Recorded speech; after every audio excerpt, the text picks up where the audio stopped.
Bismillahirrahmanirrahim.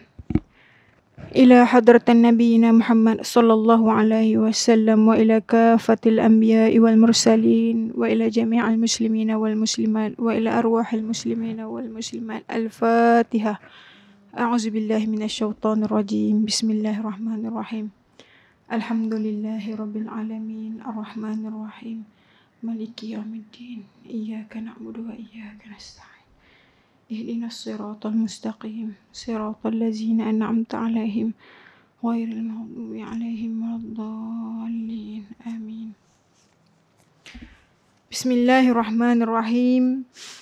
Alhamdulillahi rabbil alamin wassalatu wassalamu ala asyrafil anbiya'i wal mursalin wa ala alihi wa sahbihi ajma'in. Bismillahi masyaallah la haula wala quwata illa billahi masyaallah. Bismillahi masyaallah kullu ni'matin minallahi masyaallah. Raditu billahi rabba, kami redha Allah sebagai Tuhan kami. Wa bil islami dina, kami redha Islam sebagai cara hidup kami. Wa bi Muhammadin sallallahu alaihi wasallam nabiyyan wa rasulah, kami redha Nabiyan wa Rasulah, kami redha Nabi Muhammad sallallahu alaihi wasallam seorang Nabi dan Rasul yang diutuskan kepada kami. Assalamualaikum warahmatullahi ta'ala wabarakatuh. Alhamdulillah, thumma alhamdulillah, bersyukur pada Allah subhanahu wa ta'ala kerana dengan limpah kurnianya Allah subhanahu wa ta'ala telah memilih kita sekali lagi untuk duduk dalam majlis ilmu pada pagi yang barakah ini. Allah pilih kita sekali lagi untuk bersama golongan sahabat-sahabat kita yang sama-sama kita nak jadi hamba Allah yang baik. Allah pilih kita sekali lagi walaupun kita sebagai wanita ada pelbagai urusan di rumah yang kalau kita nak fikir tak terfikir.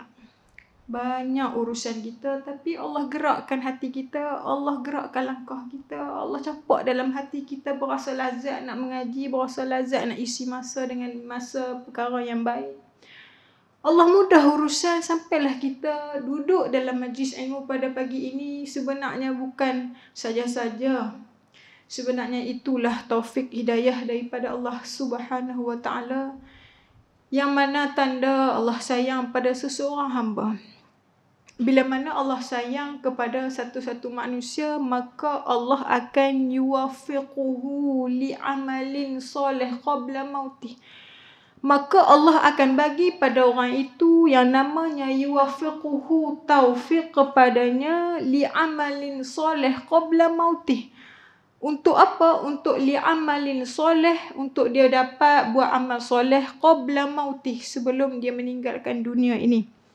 Jadi tuan-tuan yang dirahmati Allah sekalian, maksudnya apa ni? Maksudnya bila Allah sayang pada satu-satu manusia itu, pada satu-satu orang itu, maka Allah akan bagi kepada dia taufik. Maksudnya Allah akan bagi pada orang itu yang namanya pintu kesempatan. Pintu kesempatan apa? Pintu kesempatan dia boleh sempat nak buat amal soleh sebelum dia mati. Berapa ramai orang duduk atas dunia ini tak diberi pintu kesempatan. Berapa ramai orang duduk di atas dunia ni, dia tak sempat pun nak buat amal kebaikan. Dia tak sempat pun nak buat amal soleh. Dia tak sempat pun nak tambah ilmu. Dia tak sempat pun nak buat ibadah. Dia tak sempat pun nak buat perubahan. Tak sempat.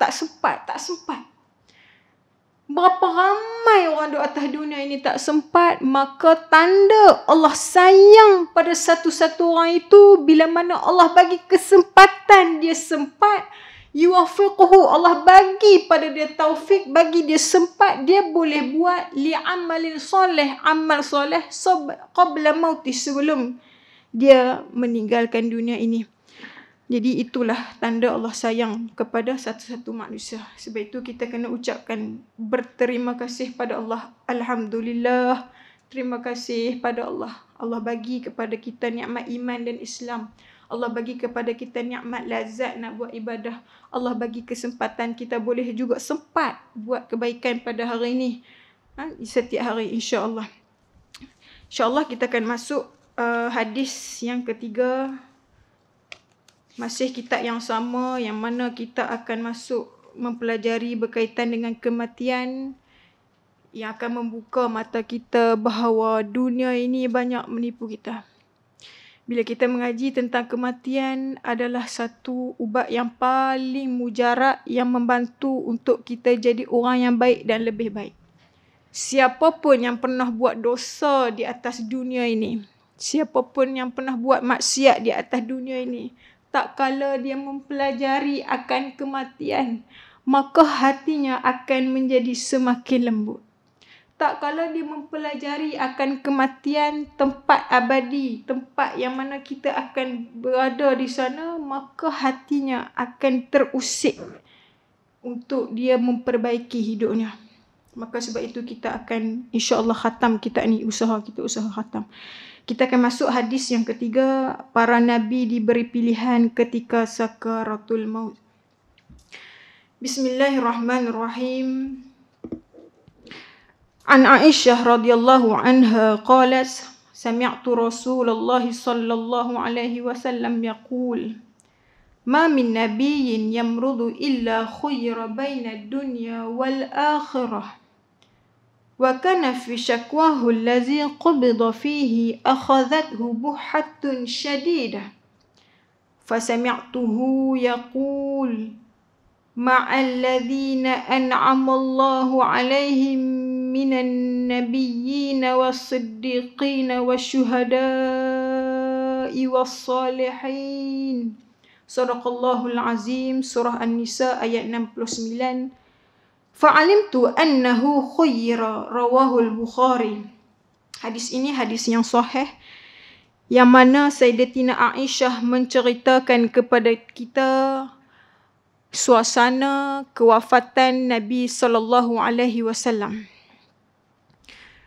Sayyidatina Aisyah menceritakan kepada kita apa yang berlaku kepada Nabi sallallahu alaihi wasallam saat sakaratul maut. Sayyidatina Aisyah menceritakan apa yang berlaku ketika mana Nabi nak menghembuskan nafas yang terakhir, untuk meninggalkan dunia ini. Lalu Sayyidatina Aisyah meriwayatkan bahawa sami'tu Rasulullah sallallahu alaihi wasallam yaqul, bahawa Nabi sallallahu alaihi wasallam ada bersabda, Ma min nabiyyin yamrudu illa khuyira baina dunya wal akhirah. Kata Nabi sallallahu alaihi wasallam. Ma min nabiyyin yamrudu illa khuyira baina dunya wal akhirah. Tidak ada seorang nabi yang sakit yang membawa kepada kematian illa khuyira baina dunya wal akhirah, melainkan dia diberi pilihan antara dunia dan akhirat. Nak cerita apa ni? Yang mana Nabi SAW menceritakan bahawa ma min nabiyyin, tidak ada seorang nabi yang merudu, yang diuji, yang diberi sakit, yang membawa kepada kematian. Mereka akan diberi keistimewaan para nabi ini saat nak meninggal dunia, saat diberi kesakitan yang membawa kematian, nak meninggal dunia, maka keistimewaan yang Allah hanya bagi pada para nabi, mereka akan dapat khuyira. Mereka akan dapat beri pilihan, nak pilih sama ada nak baina dunia, di antara nak duduk lagi atas dunia ini, wa bainal akhirah, ataupun mereka nak pilih untuk meninggalkan dunia ini. Ini keistimewaan yang Allah Subhanahu wa taala hanya bagi pada para nabi. Jadi nabi-nabi semua mereka diberi pilihan. Nak duduk lagi ke ataupun nak meninggalkan dunia ini. Itulah keistimewaan yang hanya Allah bagi pada para nabi. Tapi kita tak ada keistimewaan ini. Kalau dah sampai masa nak mati, kita tak boleh dah minta pada Allah, ya Allah, sat. Tak boleh dah. Minta sat lagi, bagi sikit masa. Tak boleh dah. Kita memang mati on time punya. Mati tepat waktu. Takkan secepat takkan cepat seminit, takkan lambat seminit pun. Kita akan mati tepat waktu. Bila ditakdirkan mati, maka matilah kita. Sebab itu kita sebagai orang Islam, sebagai semua manusia ini, kita tak boleh pilih bila kita nak mati dan macam mana kita nak mati. Yang ni kita tak boleh pilih. Macam mana pun banyak duit kita atas dunia ini, macam mana pun banyak pengaruh kita atas dunia ini, macam mana pun banyak kuasa kita atas dunia ini, tapi kita tak boleh pilih untuk kita nak mati bila dan macam mana kita nak mati. Semua itu adalah dalam kekuasaan Allah Subhanahu Wa Taala. Jadi sebab itulah sebagai orang Islam, maka kita perlu jadi orang yang cerdik, iaitu dengan buat persiapan untuk kita meninggalkan dunia ini, untuk kita bersedia bila-bila masa saja Allah nak ambil kita, mudah-mudahan kita mati dalam keadaan dah cukup, dah buat persediaan. Kita minta pada Allah, janganlah Allah ambil kita dalam keadaan tak bersedia. Tak bersedia lagi, tak ada buat perubahan dalam hidup, masih dengan keadaan yang sama. Tak ada peringat, tak ada buat amalan soleh, tak ada buat perubahan amal, ganjaran tambah, tak ada. Kita minta lindung daripada semua itu. Kita minta dalam keadaan bila kita dah nak mati, keadaan kita dah dalam keadaan menjadi orang yang baik, yang sedang mengumpulkan bekalan untuk kita mati dalam keadaan menjadi hamba Allah yang soleh. Tuan-puan yang dirahmati Allah sekalian, bila Nabi SAW sebut, "Ma min nabiyyin yamrudu illa khaira baina dunya wal akhirah." Hanya keistimewaan ini Allah hanya bagi pada para nabi untuk mereka pilih sama ada nak hidup ataupun nak meninggalkan dunia ini. Jadi kita tengok bahawa ma min nabiyyin yamrudu illa khaira baina dunya wal akhirah. Maka para nabi ini sebelum nak meninggalkan dunia ini, mereka sakit dulu. Ini yang kita akan nampak betapa nikmatnya sakit sebelum meninggalkan dunia. Kita akan belajar hadis ini. Setelah kita belajar, setelah kita dengar apa yang disabdakan oleh Nabi SAW, setelah kita selami, maka kita akan berterima kasih. Maka kita akan menikmati seandainya kita diuji oleh Allah Subhanahu Wa Taala. Kita diberi sakit dulu sebelum meninggalkan dunia ini. Semua para nabi, nabi kita sendiri, Nabi Muhammad sallallahu alaihi wasallam, sebelum nak meninggalkan dunia ini, sebelum nak wafat, nabi kita sendiri pun, Nabi Muhammad sallallahu alaihi wasallam pun sakit dulu. Nabi Muhammad sallallahu alaihi wasallam sebelum nak wafat pun sakit dulu. Diceritakan di dalam kitab Nurul Yaqin yang mengisahkan tentang sejarah Nabi. Disebut bahawa Nabi sakit berlarutan sehingga 13 hari. Nabi kita pun sakit dulu. Bila kita belajar, bila kita nampak, maka kita akan memahami dan kita akan mensyukuri setiap ujian apa saja yang datang daripada Allah Subhanahu Wa Taala. Nabi kita pun sakit dulu, yang mana disebut bila mana Nabi di saat dekat nak meninggal dunia, Nabi diberi oleh Allah Subhanahu Wa Taala sakit. Bermula pada satu malam Nabi sakit tak larat, dan waktu itu Nabi dah nak pergi solat Jumaat dengan para sahabat. Bila Nabi nak semayang Jumaat, rutin Nabi semayang Jumaat dengan sahabat di masjid, tapi pada waktu itu Nabi tak larat. Nabi gagah nak bangun, tiba-tiba Nabi pengsan. Bila Nabi dah pengsan, Nabi dah tak larat sangat, bila dah Nabi sedar, barulah Nabi tanya, "Ni semayang ke tak lagi ni?" Maka mereka jawab, "Tak semayang lagi, nak tunggu Nabi, ya Rasulullah." Lalu Nabi pun gagah cepat nak bangun juga ni, semata-mata untuk nak bagi sempat boleh semayang Jumaat, nak semayang juga Jumaat. Jadi apa yang berlaku, Nabi pun pengsan sekali lagi. Nak cerita kata Nabi memang tak larat, sangat-sangat lemah, tak mampu. Tapi Nabi bergagah. Jadi bila Nabi pengsan, Nabi sedar tu, Nabi minta ayat pada mereka untuk disapukan ke muka. Sebab itu dalam agama kita, dalam bidang fiqh, kalau orang pengsan ke apa, bila sedap kena mandi, elok mandi. Jadi Nabi bila dah pengsan, Nabi minta air untuk sapu ke muka. Kali kedua pun Nabi gagah nak semayang, bangun nak semayang Jumaat pun tak larat juga. Nabi pengsan. Bila sedap pun Nabi buat benda yang sabar, Nabi minta air untuk sapu ke muka, nak usaha nak boleh bangun semayang Jumaat dengan sahabat. Kali kedua pun Nabi tak pengsan juga. Semasuk kali ketiga diceritakan antara 3 ke 4 kali Nabi pengsan. Tapi Nabi setiap kali Nabi sedar, Nabi gagah bangun tu nak bagi boleh sempat semayang Jumaat. Ala kulihal Nabi akur. Yang terakhir Nabi pengsan tu Nabi dah bila banyak kali kan. Jadi Nabi akur, Nabi pun sebut kepada Sayyidina Abu Bakar. Apa yang Nabi sebut kepada Sayyidina Abu Bakar? Iaitu Nabi suruh Sayyidina Abu Bakar yang menjadi imam pada semayang waktu tu. Nabi kata apa? Muru Abu Bakrin falyusalli bin nas, kata Nabi. Suruh Abu Bakar jadi imam, untuk jadi imam pada semayang malam tu. Maksudnya apa? Nabi dah tak larat, Nabi akur. Kata tak apa, Nabi dah tak boleh, tak larat dah. Nabi suruh kepada Sayyidina Abu Bakar. Kita boleh belajar bahawa Nabi sangat mementingkan semayang Jumaat dalam hidup Nabi SAW. Maka itulah kita sebagai seorang isteri, sebagai wanita, kita perlu tegaskan pasangan kita, suami kita perlu mengutamakan solat Jumaat dalam hidup mereka. Berbeza dengan kita. Jadi itulah kita nak belajar detik-detik hari terakhir Nabi ni apa yang berlaku dalam hidup Nabi SAW. Bila Nabi dah sakit, waktu bermula pada malam itu, waktu bermula pada sakit hari itulah, yang Nabi tak larat nak bangun semayang Jumaat pada waktu itulah bermulanya sakit yang menimpa Nabi SAW sehingga berlarutan, disebut dalam kitab 13 hari Nabi tak larat. 13 hari, lama. Lebih kurang 2 minggu kita.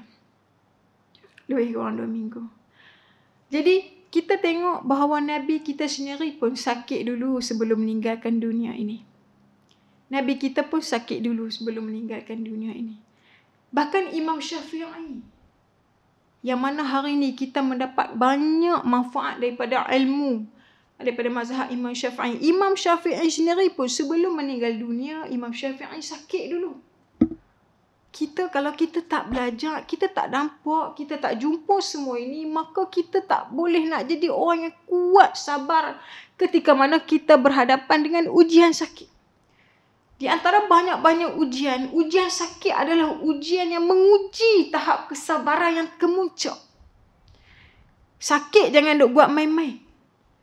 Sebab itu bila kita nak ziarah orang sakit ni, kita kena berhikmah sungguh dalam berbicara.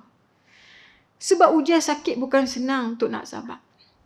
Tapi bila kita belajar, kita nampak bahawa nikmat kalau Allah bagi sakit, rupanya ini peluang Allah Subhanahu Wa Taala untuk hapuskan dosa kita. Untuk hapuskan dosa kita, untuk bersihkan dosa kita, dan Allah nak jemput orang itu menghadap Allah dalam keadaan bersih, sebersih-bersihnya. Ketika mana dia sabar, dalam melalui ujian sakit sebelum dia nak meninggal tadi. Kalau kita tak mengaji, kita tak nampak, maka kita akan memberontak. Sakit bukan senang nak sabar. Sebab itu ada orang di hospital, berapa ramai orang duduk di hospital itu bersangka yang tidak baik kepada Allah Subhanahu Wa Taala. Berapa ramai orang duduk di hospital dalam keadaan tak semayang. Berapa ramai orang duduk di hospital dalam keadaan mulutnya tak berhenti-henti menyalahkan Allah Subhanahu Wa Taala. Berapa ramai orang yang sedang diuji sakit yang teramat sakit, tapi masih mulut berkata-kata, keluar ucapan-ucapan yang tidak sepatutnya sebagai seorang Islam. Sebab itu bila kita mengaji, kita akan nampak bahawa peluang sakit yang Allah bagi pada kita ini, boleh jadi itu peluang Allah nak hapuskan dosa kita, dan setelah itu tibalah masanya untuk kita menghadap Allah Subhanahu Wa Taala. Tuan-tuan yang dirahmati Allah sekalian, ini semua ilmu. Tak ada ilmu, kita tak akan nampak. Sebab itu kita tengok bahawa Nabi SAW sendiri pun sakit sebelum meninggal. Imam Syafi'i pun sakit sebelum meninggal. Tuan-tuan guru kita pun sakit sebelum meninggal. Tuan Guru Haji Saleh yang mana banyak membantu mendidik saya, Sebelum nak meninggal pun sakit. Keluar hospital, masuk hospital. Last kali meninggalkan dunia ini. Sakit dulu. Syekh Fahmi baru-baru ni. Kitab banyak mana orang mengajak menggunakan kitab Syekh Ahmad Fahmi. Betapa banyaknya pahala yang Allah bagi berterusan kepada Syekh Ahmad Fahmi. Pun sakit dulu sebelum meninggal. Banyak kalau kita tengok sejarah Islam, banyak ulama-ulama yang soleh yang mana mereka ini Allah akan bagi sakit dulu sebelum meninggal. Rupanya sakit ini satu nikmat. Rupanya sakit ini satu peluang untuk Allah hapuskan dosa seseorang itu. Untuk Allah nak ambil dia dalam keadaan dia bersih daripada dosa. Sebab itu juga disebut dalam hadis yang lain, bila mana Allah kata apa? Bila mana Allah sayang pada satu-satu manusia itu, Allah akan bagi ujian ataupun bagi dia punya satu ujian sakit. Ajalalahu uqubata fid dunya. Allah akan bagi kepada dia diterima ujian ataupun musibah di dunia dulu. Untuk Allah nak hapuskan dosa dia dengan sebab dia sabar dengan ujian sakit itu. Allah nak ambil dia dalam keadaan bersih, tuan-tuan yang dirahmati Allah sekalian. Bila kita belajar ni tuan-tuan, lepas ni kita akan menikmati kalaulah Allah ditakdirkan kita ini sebelum nak mati, Allah uji kita dengan Allah bagi sakit. Bayangkan kalau kita tak nampak, tak diberi ilmu, tak tahu akan semua ini, maka kita juga akan menjadi orang yang memberontak. Sebab sakit adalah ujian yang bukan senang nak sabar. Bukan senang nak sabar. Bila lepas kita belajar, kita akan nampak betapa ini peluang Allah nak hapuskan dosa kita dan Allah nak bagi peluang untuk kita dapat ataupun sempat bertaubat dulu sebelum bertemu dengan Allah Subhanahu Wa Taala. Sebab bila kita mati dah tak ada lagi yang namanya pintu taubat. Taubat yang kita kata ini bahawa ia akan tertutup bila mana kita punya nafas, kita punya dah dekat nak mati, dah waktu tu nak bertaubat, tak ada dah. Dan orang yang bertaubat ini, kalaulah dia bertaubat, walaupun dia banyak dosa, dia banyak kesilapan, dia banyak maksiat, tapi kalau dia bertaubat kepada Allah Subhanahu Wa Taala dengan taubat yang nasuha, yang mana semua orang boleh hina dia dengan sebab dosa yang dia buat. Tapi kalau dia angkat tangan, dia betul-betul minta pada Allah, ya Allah, ampunkan aku, ya Allah. Dia minta. Sekali dia taubat dengan air mata, Allah akan ampunkan dosa dia. Allah akan ampunkan dosa dia. Sebab itu bahawa orang yang sakit, Allah akan bagi peluang untuk dia sempat bertaubat. Jadi tuan-tuan, bila kita belajar bahawa Allahumma salli ala Sayyidina Muhammad, Allahumma salli ala Sayyidina Muhammad, bila kita belajar bahawa sakit ini adalah peluang untuk orang itu, Allah bagi peluang yang terakhir. Kita tak tahu bila kita akan mati, tapi Allah tahu. Allah kesian kepada dia. Allah bagi peluang, untuk peluang ini kamu bersama dengan Allah Subhanahu Wa Taala untuk menumpukan sepenuhnya, bermunajat, merintih, memohon kepada Allah. Dan sampai masa tarikh ajal kamu, kamu diambil dalam keadaan kamu bertaubat, dan kamu diambil dalam keadaan kamu sabar dengan ujian sakit itu, dan kamu diambil dalam keadaan kamu dibersihkan oleh Allah Subhanahu Wa Taala. Sebab itu Nabi SAW pun minta pada Allah tak mau mati mengejut. Nabi kita pun minta pada Allah untuk berlindung daripada mati mengejut. Mati mengejut ni tuan-tuan, kita kena minta. Kita kena minta. Mati mengejut ni mati tiba-tiba. Mati tiba-tiba. Yang kita tak dan duk seronok, duk tiba-tiba Allah cabut. Ini mati yang mengejut. Yang mana Nabi pun minta berlindung pada Allah daripada mautil faj'ah, daripada mati yang mengejut. Contoh mati mengejut macam mana? Iaitu mati lemah. Contoh. Tiba-tiba duk mandi, jalan elok-elok, tiba-tiba berkelah dengan anak beranak. Nak mandi, tiba-tiba lemah. Bayangkan tuan-tuan, ini mati mengejut. Apalagi contoh yang lain mati mengejut, iaitu mati terbakar. Duk tidur dalam rumah, tiba-tiba terbakar, tak boleh keluar, mati. Na'udzubillah misal. Mati apa lagi contoh terkejut. Mati mengejut, contoh duk berjalan dengan satu kawan, kita pergi musafir, tiba-tiba ada tanah runtuh, tertimbus. Bayang tuan-tuan, kita tak sempat, tiba-tiba. Kalau sempat sembahyang tak apa, kalau sempat waktu tu dalam keadaan buat baik, alhamdulillah. Ini semua contoh-contoh mati mengejut. Apalagi kita minta berlindung juga daripada mati yang nyanyuk. Mati nyanyuk, minta berlindung. Kita orang perempuan kena minta sungguh. Sebab ramai orang perempuan yang diberi nyanyuk yang keterlaluan. Kita minta berlindung, ya Allah, jauhilah kami daripada mati mengejut. Nabi kita minta berlindung daripada Allah Subhanahu Wa Taala daripada mati mengejut. Jadi Nabi SAW maknanya Allah memakbulkan doa Nabi untuk tidak mati mengejut dengan Allah bagi sakit dulu. Allah bagi sakit Nabi yang mana berlarutan sehingga 13 hari. Nabi sakit hari demi hari, demi hari, demi hari. Sampailah hari yang terakhir. Nabi kuat sikit dan Nabi sempat semayang. Hari terakhir Nabi meninggal iaitu hari Isnin. Hari Isnin Nabi meninggal. Hari Isnin itu Nabi sempat lagi semayang. Dan mana waktu hari terakhir lepas dah Nabi sakit 13 hari, tibalah hari yang terakhir. Hari yang terakhir Nabi sakit dan itulah hari terakhir rupanya Nabi menghembuskan nafas yang terakhir. Yang mana disebut yang Sayyidatina Aisyah ini wa kana fi syakwahu allazi qubida fihi akhadathu buhatun syadidah.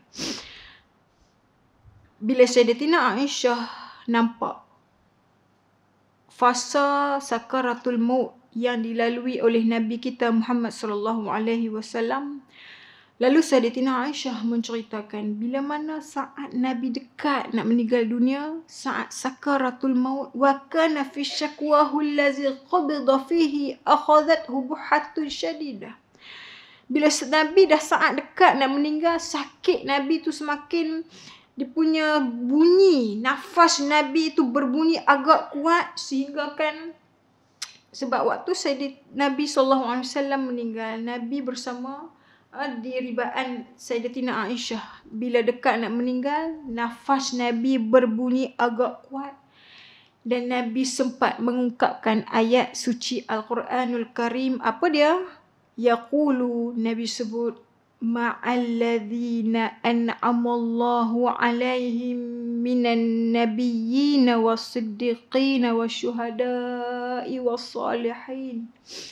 Nabi kita sempat ungkapkan ayat Al-Quran ini yang mana Nabi lepas baca ayat ini maka Nabi punya tangan jatuh terkulai dan Nabi kita pun meninggalkan dunia ini.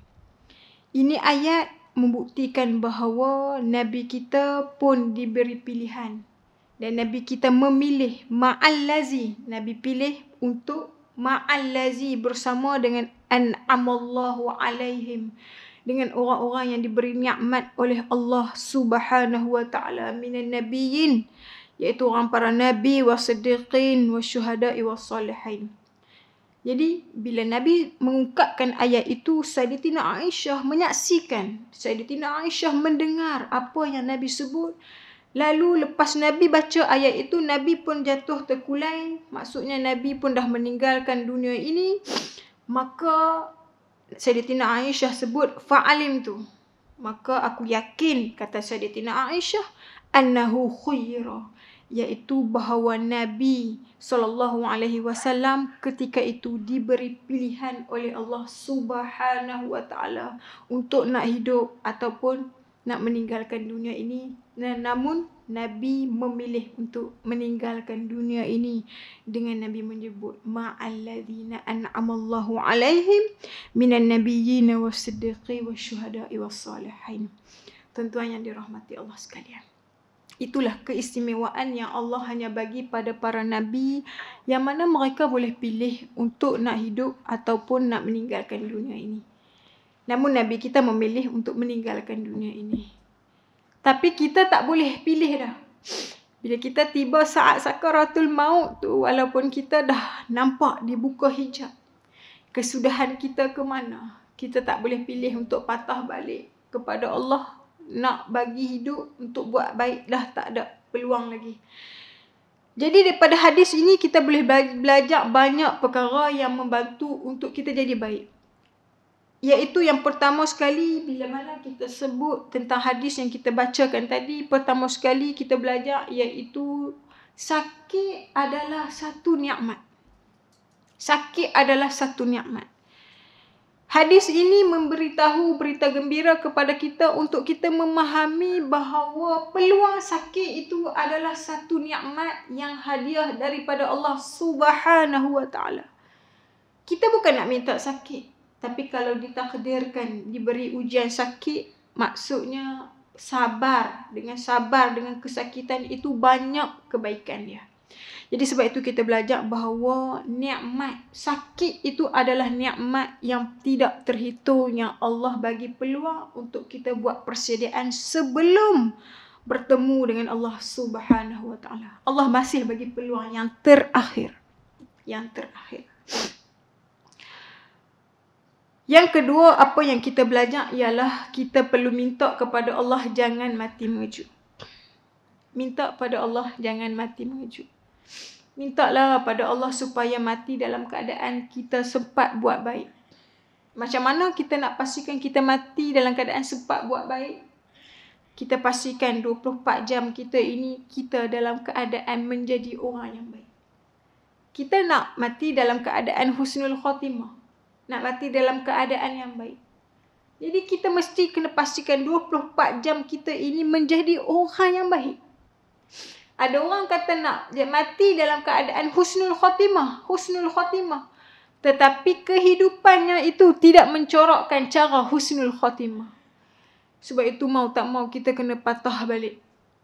Kena berubah. Kita memang ada buat silap, tapi kita ada masa untuk patah balik. Betulkan balik apa yang kita pernah buat silap.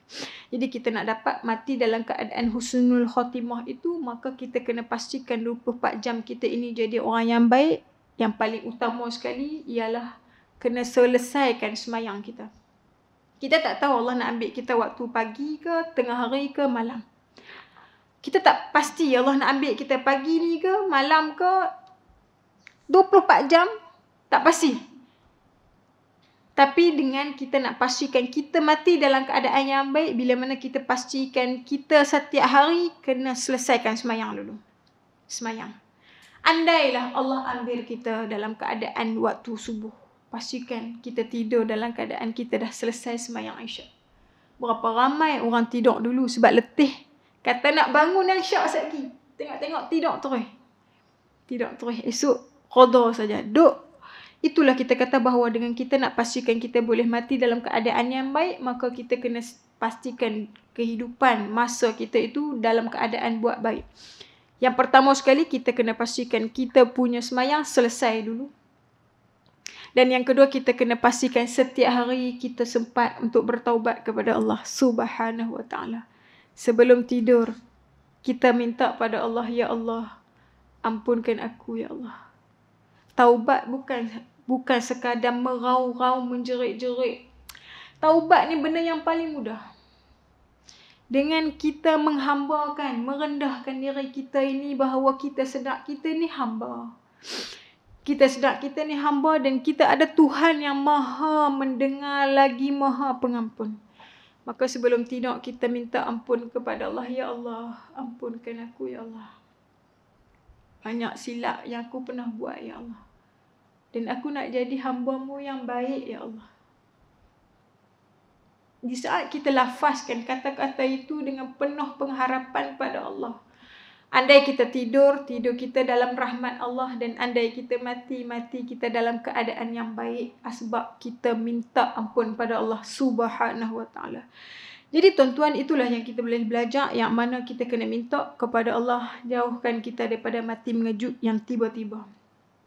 Mati mengejut yang tiba-tiba. Bila sebut pasal sakit tadi, saya pun boleh. Dulu bila kita tak belajar, kita tak nampak, kita akan tak faham bila kita jumpa orang yang sakit, mereka boleh sabar. Mereka boleh sabar, tak mengeluh ada. kita pergi ziarah, kita pergi tengok orang sakit. Ada orang tak mengeluh, tak.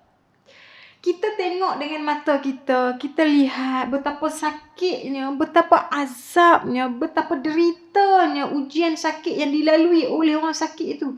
Tapi orang sakit tu sendiri pun tak menzahirkan apa yang dia rasa.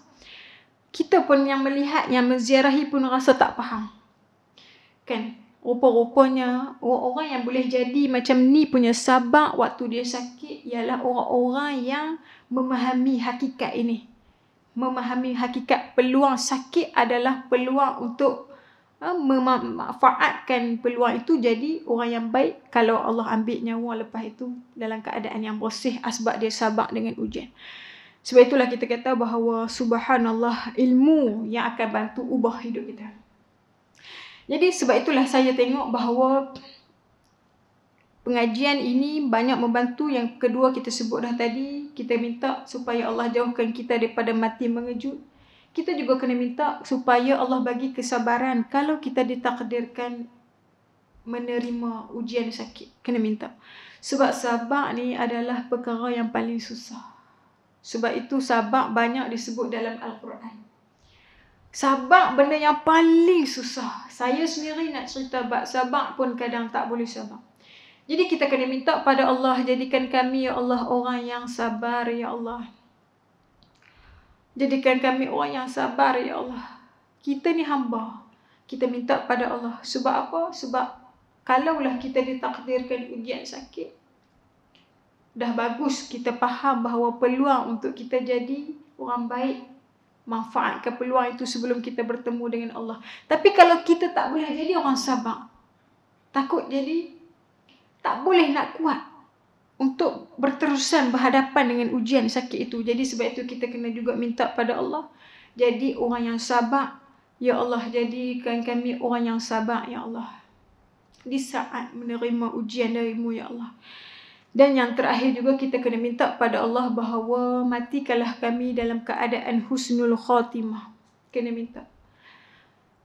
Ini doa yang paling penting yang kita tak boleh tinggal setiap kali lepas sembahyang, kerana hanya orang-orang yang terpilih sahaja yang Allah boleh bagi mereka mati dalam keadaan husnul khatimah. Jadi kita kena pastikan setiap kali lepas sembahyang untuk kita minta pada Allah, ya Allah, matikanlah kami dalam keadaan husnul khatimah ya Allah. Nabi kita mati dalam keadaan husnul khatimah. Apa bukti dia? Nabi sebelum meninggal pun Nabi sempat sembahyang dulu. Apa lagi bukti? Nabi kita sebelum meninggal pun sempat mengungkapkan ayat suci Al-Quranul Karim dulu. Disebutkan yang lain, Nabi juga sempat untuk bersiwak dulu. Maksudnya sebelum nak meninggal, Nabi sempat buat benda yang baik. Benda yang baik, benda yang baik. Itulah tanda mendapat pengakhiran yang baik. Jadi sebab itu kita kena pastikan, mudah-mudahan minta supaya kita pun nak bagi kita punya pengakhiran hidup ini sempat buat benda baik. Moga-moga kita dipilih menjadi mati dalam keadaan pengakhiran yang baik, husnul khatimah. Baik, kita tengok muka surat sesucinya sebagai penutup. Kita juga nak nampak bahawa bila Nabi, tanda yang mana para Nabi bila dekat nak meninggal, Nabi diberi pilihan oleh Allah Subhanahu Wa Taala, yang mana Nabi juga sebut Allahumma fi rafiqil a'la, kata Nabi. Di saat nak meninggal, Nabi pun berdoa. Nabi minta Allahumma fi rafiqil a'la. Nabi minta, ya Allah ya Tuhanku, fi rafiqil a'la. Allah pilih untuk fi rafiqil a'la, untuk berdamping dengan Allah Subhanahu Wa Taala yang Maha Tinggi. Itu tanda Nabi pilih untuk kembali kepada Allah Subhanahu Wa Taala. Jadi tuan-tuan yang dirahmati Allah sekalian, sebab itu kita kata bahawa kita tak boleh ada pilihan. Hanya Nabi saja diberi pilihan. Bila kita tak boleh diberi pilihan, maka kita kena usaha untuk pastikan setiap masa ataupun kena memanfaatkan baki usaha yang ada sedikit ini untuk mengumpul sebanyak mungkin bekal akhirat untuk membantu kita di alam sana. Kena gagah, kena paksa, kena usaha. Saya pun bukan senang kan, kita sendiri bukan senang nak buat benda baik. Tapi kita kena paksa, kita kena paksa. Kita kena paksa. Sebab bila kita mati, tak ada siapa pun yang akan kesian kepada kita. Bila kita mati, tak ada siapa pun yang akan sabar, yang akan menemani kita. Kita tengok orang mati, bila siapa-siapa sayang pun pada satu-satu manusia, bila dia dah meninggal, kita hanya pergi bawa dia, menemani dia sampai ke liang lahat. Lepas selesai perkebumian, kita pulang ke rumah masing-masing dengan urusan yang seterusnya. Dan kita meninggalkan mereka seorang diri, dan tak ada siapa sayang antara mana pun, tak ada siapa yang sanggup nak teman di kubur setiap masa. Adakah? Tak ada. Tak ada. Sebab itu dalam sebut, Imam Ghazali sebut, tengok, tak ada siapa pun yang sanggup nak teman kita bila kita mati di dalam kubur sana. Hanya amalan saja yang akan bantu kita. Sebab itu kita kena utamakan diri kita dulu. Utama macam mana? Pastikan macam mana pun kita punya hidup, kena seimbangkan, kena ada juga persiapan untuk buat kebaikan. Mudah-mudahan dengan asbab kebaikan itulah yang akan bantu jaga kita di alam sana dan selamat kita di perakhiran hidup kita di akhirat sana. Jadi tuan-tuan yang dirahmati Allah sekalian, sebab kita tak mau jadi orang yang menyesal, tak mau jadi orang yang menyesal, yang tak berkesudahan, yang mana Allah sebut dalam Al-Quran, bila mana orang yang tidak menjadi manusia yang baik di atas dunia ini, dia akan menyesal di alam sana. Ketika mana Allah sebut yang mana orang yang tidak jadi baik, orang yang tidak memanfaatkan umur dia menjadi orang yang baik atas dunia ini, dia akan menyesal. Di antara contoh orang yang menyesal disebut di dalam Al-Quran, yang mana saat nak mati pun dia menyesal. Bila dia jadi orang yang jahat, bila dia tak jadi orang yang baik, maka dia rasa tak cukup, rasa tak takut. Sebab bekalan dia tak cukup. Bila tak cukup, maka dia menyesal. Dan saat nak mati pun Allah rekod dalam Al-Quran suara-suara ataupun ungkapan-ungkapan orang yang menyesal ini. Saat nak mati pun dia minta pada Allah, qala rabbirji'un, kata mereka, ya Allah, bagi kami boleh balik ke dunia ini, kata mereka, orang yang menyesal tadi. Untuk apa? La'alli a'malu salihan fima taraktu, kata mereka, untuk kami boleh balik ke dunia nak buat la'alli a'malu salihah, untuk dapat buat amal soleh. Subhanallah, itu suara-suara yang orang yang menyesal di saat dah nak mati. Minta, ya Allah, kalau boleh sekali pun jadilah, bagi kami boleh balik ke dunia untuk kami sempat nak buat apa? Nak buat amal soleh. Subhanallah. Sebab itu kita nak belajar, kita nak nampak supaya kita belajar daripada penyesalan orang yang menyesal. Dan kita minta tak mau jadi orang yang menyesal, golongan-golongan yang menyesal. Sebab kita sempat lagi nak ubah hidup kita.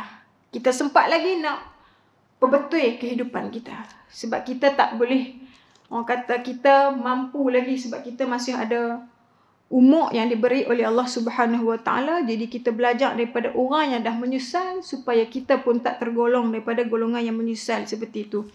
Jadi itulah suara-suara yang orang bila dekat nak mati, bila orang yang jadi jahat di atas dunia, yang tidak mengumpul amal soleh, tidak peduli akan agama ini, tidak peduli akan amal akhirat, tidak peduli akan pahala, tidak peduli dengan keberkatan, tidak peduli langsung dengan benda-benda amal untuk dibawa ke alam sana. Bila dia nak mati, dia orang yang paling menyesal di hadapan Allah Subhanahu Wa Taala, sehingga dia akan sebut, dia minta, ya Allah, bagi aku boleh balik, qala rabbirji'un, bagi aku boleh balik ke atas dunia ini semata-mata untuk dapat buat amal soleh, ya Allah Tuhanku. Jadi mudah-mudahan kita tak jadi orang yang menyesal ini. Mudah-mudahan kita diberi kesempatan oleh Allah Subhanahu Wa Taala untuk dapat memanfaatkan umur kita sebaik mungkin, supaya kita dapat seimbangkan untuk kita kumpul bekal akhirat kita yang paling kita perlukan di alam sana. Jadi sekadar itu sahaja yang kita boleh belajar, insya-Allah, yang mana pengajian hari ini kita amat-amat membuka minda kita bahawa sakit adalah satu nikmat Dan kita perlu minta sungguh-sungguh supaya kita jangan mati mengejut. Biarlah kita mati dalam keadaan kita bersedia. Dan minta juga pada Allah, Allahumma khtim lana bi husnil khatimah. Minta pada Allah bagi kita akhirkan hidup kita ini mati dalam keadaan husnul khatimah. Dan kita juga kena bersyukur pada Allah Subhanahu Wa Taala bila Allah bagi dalam hati kita sempat rasa lazat nak buat ibadah, bagi sempat buat kebaikan. Sebab tak semua Allah bagi taufik. Tak semua Allah pilih. Tak semua Allah nak bagi peluang. Tak semua Allah nak pegang orang itu. Dia ni orang yang aku akan jaga bagi boleh buat baik. Tak semua. Sebab itu kita kena mengucapkan berterima kasih yang teramat banyak pada Allah Subhanahu Wa Taala. Dan yang terakhir, kita jangan pandang hina pada orang yang melakukan maksiat ataupun buat kesilapan. Jangan. Pengakhiran kita yang menentukan siapa kita. Dan kita pun tidak tahu pengakhiran kita macam mana. Sebab itu kita perlu menjadi orang yang baik kepada Allah Subhanahu Wa Taala dan menjadi orang yang baik kepada sesama manusia. Jadi wallahu ta'ala alam, mudah-mudahan Allah bagilah kita ini menjadi hamba Allah yang soleh. Dan insyaAllah bulan depan kita akan masuk membicarakan berkaitan mayat menerima manfaat dari doa ikhlas. Betapa orang yang mati amat memerlukan doa daripada orang yang hidup. InsyaAllah. Dan kalau sempat kita akan masuk juga mempelajari tentang penghentian yang pertama kita, iaitu alam kubur. Ya Allah, mudah-mudahan dengan asbab kita mengaji, membuka mata kita untuk jadi orang yang baik. Menjadi orang yang baik dan mati dalam keadaan yang baik, insyaAllah. Wallahu ta'ala alam. Wassalamualaikum warahmatullahi ta'ala wabarakatuh. Kita baca doa. Bismillahirrahmanirrahim. Alhamdulillahirrabbilalamin.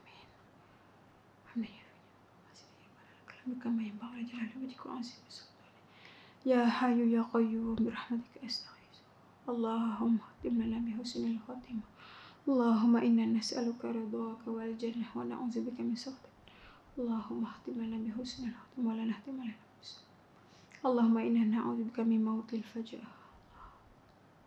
Sallallahu ala sayyidina Muhammad wa ala alihi wa sahbihi wasallam. Alhamdulillahirabbil alamin. Wallahu ta'ala alam. Mohon maaf daripada saya andai terkasar bahasa, tersilap bicara, termelawak tak sengaja. Saya minta maaf noh. Jadi terima kasih pada ibu-ibu semua yang sudi hadir memeriahkan, mengimarahkan majlis ilmu. Besar pahala orang yang mengimarahkan majlis ilmu. Kerana majlis ilmu adalah taman-taman syurga yang kita boleh rasai di dunia ini. Kita tak boleh rasai lagi nikmat syurga di sana, tapi kita boleh rasai dengan kita masuk taman syurga di dunia, iaitu majlis ilmu. Saya ucap tahniah, syabas pada semua. Sebab saya tahu bukan senang orang perempuan nak turun dengan banyak perkara nak buat. Tapi semua ini adalah pilihan Allah Subhanahu Wa Taala. Mudah-mudahan dengan asbab usaha gagah kita mengaji, paksa masuk dalam majlis ilmu, buat perkara baik, mudah-mudahan Allah jadikan kita orang yang baik, jadikan kita ulama. Kalau kita tak jadi pun, bagi mudah-mudahan dengan berkat itu Allah jadikan anak keturunan kita ulama, insyaAllah. Wallahu ta'ala alam. Assalamualaikum warahmatullahi ta'ala wabarakatuh.